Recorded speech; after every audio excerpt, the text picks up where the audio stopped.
Prime Minister Scott Morrison launches the coalition re-election bid with housing and the cost of living taking centre stage. A big rally in global share markets augurs well for the ASX. And regulators pressure for greater governance around crypto-currencies. It's Monday, the 16th of May, 2022. Welcome to Fear and Greed, Australia's most popular business podcast. I'm Michael Thompson, and good morning, Sean Aylmer. Good morning, Michael. I don't want to make too big a thing of it. 5 days till the election. I love this week before the election, and I love election night too. It's very exciting, isn't it? Especially even if you're not a political junkie, the week before the election, there's kind of a bit of a buzz around. Definitely. And there's so much to gain and so much to lose among the pollies. My request to all our listeners, if you don't like politics, just this week, put your head into politics and work out who you're going to vote for. It doesn't matter who you vote for, whoever you think is the right person, great, go for them. But make an informed choice. That's my message for the week. That's a really good message. I've got another message for you as well, Sean. I reckon this one will put you in a good mood. Though by the sounds of it, you're actually in a pretty good mood already. This is a tweet from one of our listeners who goes by the Twitter handle of, I believe it's Falcon. And he says, have been listening to Fear and Greed, especially the Fast Five before and after work, which is crisp and to the point, a fantastic use of the forum. Now, the Fast Five is our kind of 5-minute headline podcast that's available. But he also goes on to say, the weekend edition over coffee confirms the conviction, and of course, safe word over beer, which is a lighter side. Congrats to the team. Isn't that nice?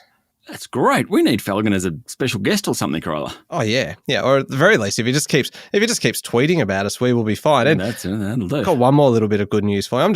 I am overflowing with good news for you this morning. Righto, go on. Did you know that yesterday, well, kind of halfway through today almost, we'll kind of pass the halfway mark for the month of May. And already so far this month, we are going to set a new record, I suspect. My predictions are that we will set a new record for Fear and Greed downloads this month. We are already going to, I suspect, exceed the 500,000 downloads for this month. Isn't that incredible? Fantastic. It is. It's great. 2 years in, we're reaching more than 500,000 downloads a month. That's incredible. Of course, Michael, any business out there that wants to talk directly to them, then talk to us about designing a commercial campaign that gets to the audience you want. 500,000. Wow, that is something to celebrate. Absolutely. So head to fearandgreed.com.au if you'd like to have that conversation. The conversation would be with Adam Lang, our colleague, who loves his spreadsheets and he loves wearing a suit. Good luck. Yeah. So good luck. He's a fantastic person to talk to about how effective podcast advertising is. But Sean, we have spent a lot of time talking about other things other than business. There is a fantastic interview coming up after the show as well today. You're speaking to Tony Sycamore from City Index. It's all about the Aussie dollar. Very relevant at the moment with the Aussie falling as low as 68.2 or 3 last Friday. It's bounced a bit, but yes, great interview with Tony. All right, let's jump into it. The main story this morning, Sean, Prime Minister Scott Morrison officially launched the coalition's re-election campaign yesterday, 5 weeks after the election was announced, and 1 week, of course, before we head to the polls. Speaking in Brisbane, he said, Australia has prevailed, and he says the country is on the edge of a new opportunity. Yes, it had all the usual razzmatazz of a campaign launch and notably was more forward-looking and optimistic than much of the coalition's campaign so far, which has been pushing the line that people can't trust Labor. Certainly the coalition is behind in the polls and the betting groups have Labor as odds-on favourite to win. 3 years ago, Mr Morrison wasn't supposed to win, though he did pull it off then. This time around, the polls aren't so close. The Prime Minister yesterday said better days are ahead, but they can't be taken for granted. His big pitch yesterday was a housing policy that would allow older Australians to downsize and put more money into their pensions, and first home buyers will be allowed to invest a responsible portion, not sure how much that is, a responsible portion of their own superannuation savings into their first home. A big pitch for homeowners. Mr Morrison said a re-elected coalition government will provide cost of living relief and will always manage money better. And as has been the coalition's line the whole time, Scott Morrison said Liberal and National parties were better on defence and national security. Sean, when the parties have their official campaign launches, they obviously tend to dominate the headlines a bit on that day. But what was Anthony Albanese up to while all this was happening for the coalition? What was the Labor leader up to? Actually, what was interesting, this was all happening in Brisbane. And so before the launch, Anthony Albanese went up to Brisbane and made a big policy announcement trying to take some of the limelight away. Labor said it would spend nearly $1 billion on strengthening Medicare to make it easier to see a GP.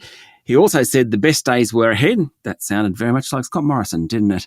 And as part of that, Labor will end the climate wars and work with employers in the future if elected on Saturday. All right, Sean, 5 days now, as you say, till polling day. Where do we stand? Well, Labor's in front, no doubt about it. The coalition needs an exceptionally good week or a major Albanese stuff-up to pull through. Anthony Albanese has got some momentum. He's sounding and looking more confident. The cost of living and housing picture has played a major role in this campaign. Labor, of course, is running a small target campaign, basically letting the electorate's dislike of Scott Morrison dominate. As I said at the beginning of the show, I just want people to make an informed vote this Saturday. Vote for whoever you want. Coalition, Labor, Greens, Independents, United Australia Party, others, whoever. Just be informed when you head to the polling booth. It's your right. It's a great thing that democracy gives us, the ability and the responsibility of voting. Yeah, good call.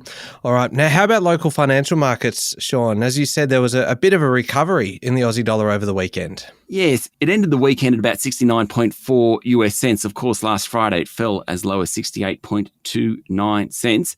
So it starts this week a little bit better off than where it ended last week. Still, it's a long way below that 75 cents level of just a couple of months ago. Recapping Friday's local share market, the S&P ASX 200 staged a pretty impressive comeback, climbing almost 2% to 7,075 points. That's the third biggest daily gain for the local bourse so far this year. Mind you, it had fallen plenty in previous sessions. All 11 sectors rose on Friday and the tech sector jumped almost 7%. Block, the owner of Afterpay, climbed 15% on Friday and online accounting group Xero closed 9% higher. The banks were all up. BHP, Rio and Fortescue all climbed and a rally in oil prices helped boost the energy stocks. And Sean, there was something of a recovery on Wall Street over the weekend. Sure was. Stocks rallied at the end of a very chaotic week, helped by comments from Federal Reserve Chair Jerome Powell that bigger rate hikes, as in 75 basis point rate hikes, were off the table for now. Of course, that was after inflation figures in the US last week printed at 8% plus over the past year. While the broad-based S&P 500 ended the week lower for the sixth time in succession, over the weekend it jumped by 2.4%, while the tech-heavy Nasdaq rose 3.7%, helped by strong rises in some of the really big names, including Apple, Microsoft and Amazon. Meanwhile, the main consumer sentiment survey in the US is the University of Michigan survey. It's fallen to its lowest level since August 2011. Higher rates are hitting Wall Street and Main Street. Just quickly, Michael, European markets also bounced on Friday night with the Stoxx 600, which is a measure of the top 600 stocks in the region, up more than 2%, led by the German market. All this augurs well for the local market when it resumes trading today. All right, big start to the week. We'll be back in a moment with the rest of the day's business news.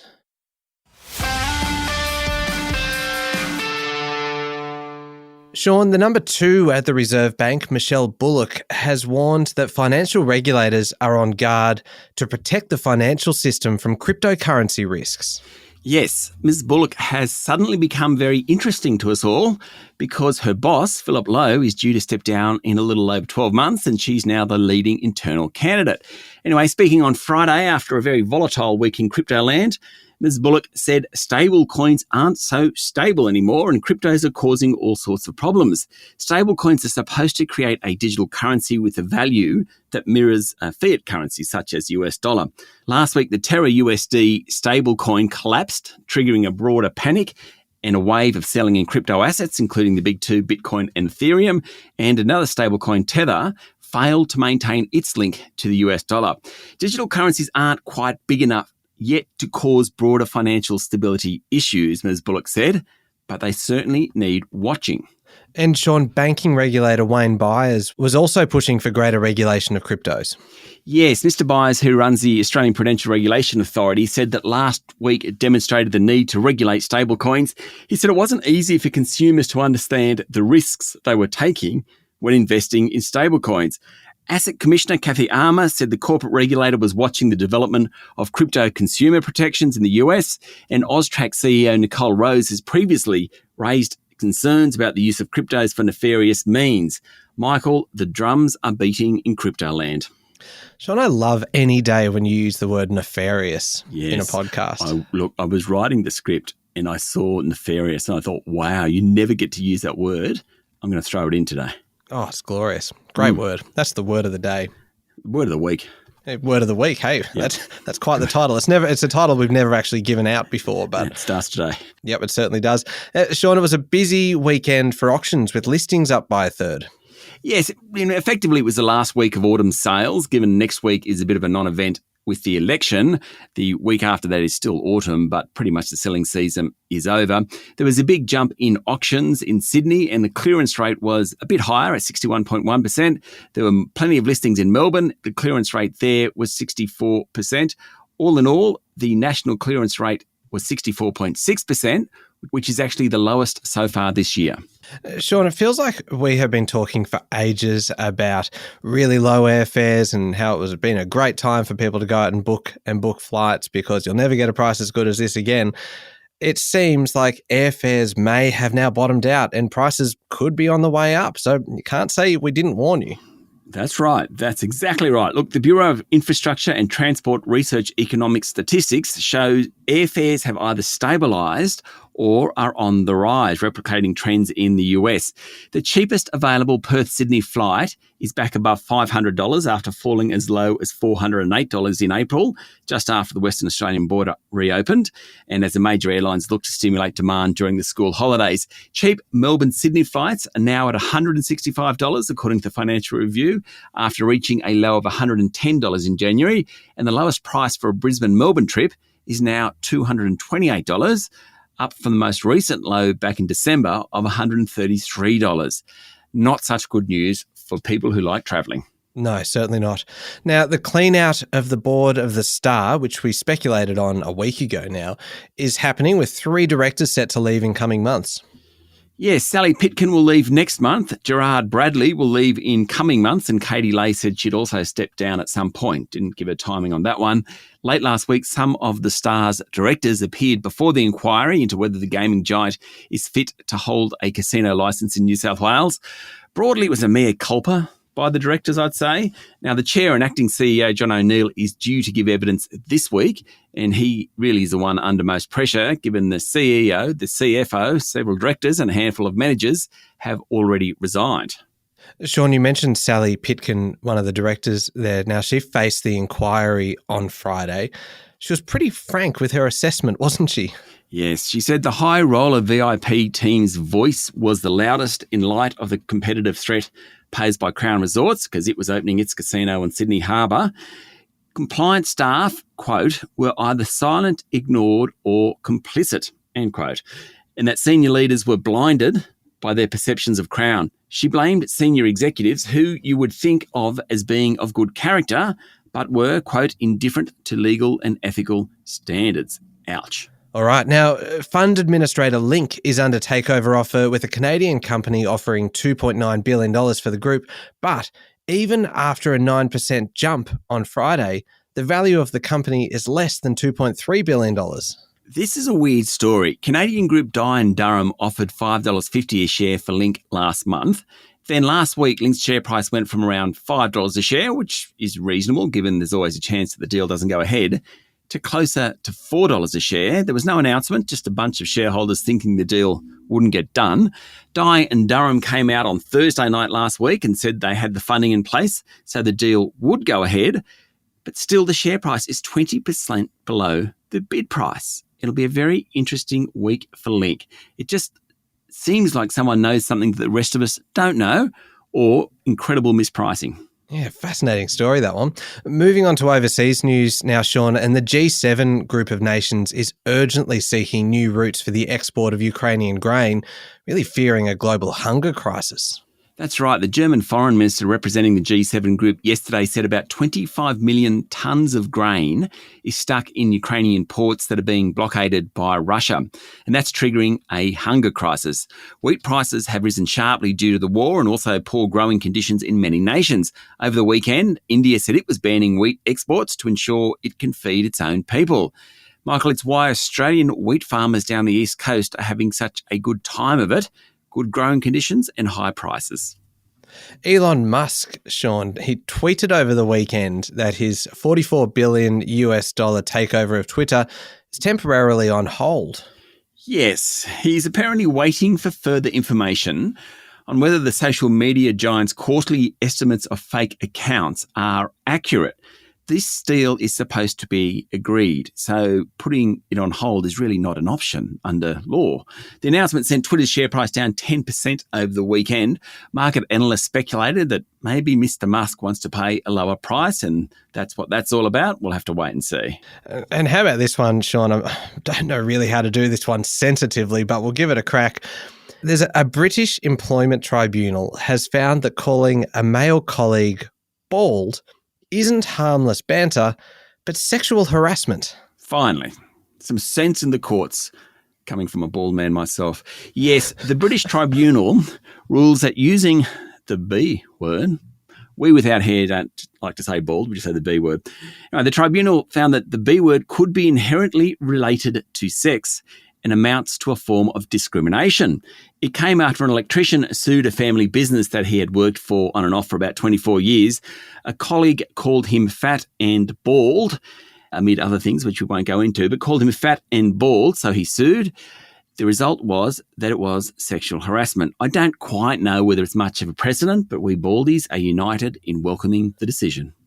Now you know why we had to be sensitive around it, Sean. You know what? I'm just going to entirely leave this one alone. And we're just going to move on to the Fear and Greed Daily interview, because today you're speaking with Tony Sycamore from City Index about the Aussie dollar. This feels like much safer ground for me. It is safer ground. It is a 101 on the currencies, really not just the Aussie dollar, but we focus on the Aussie dollar, why it's down against the US dollar, how it trades against other currencies. Perfect timing given what's going on with the Aussie. Yeah, it's up next in the Fear and Greed playlist on your podcast platform or at fearandgreed.com.au. And while you're there as well, make sure you have a listen to The Week Ahead with our resident economist, Stephen Koukoulas, who's gearing up for a pretty big week this week, Sean. He is. I mean, wages data's out this week, and that's what economists love, because wages data is sort of the missing piece of the puzzle in terms of the economic outlook. Assuming it's high, we could get some really big hikes in interest rates in the next few months. Yeah, it's a good chat. All right. Thank you, Sean. Thank you, Michael. It's Monday, the 16th of May, 2022. Make sure you're following the podcast and join us online on LinkedIn, Twitter, and Facebook. I'm Michael Thompson, and that was Fear and Greed. Have a great day.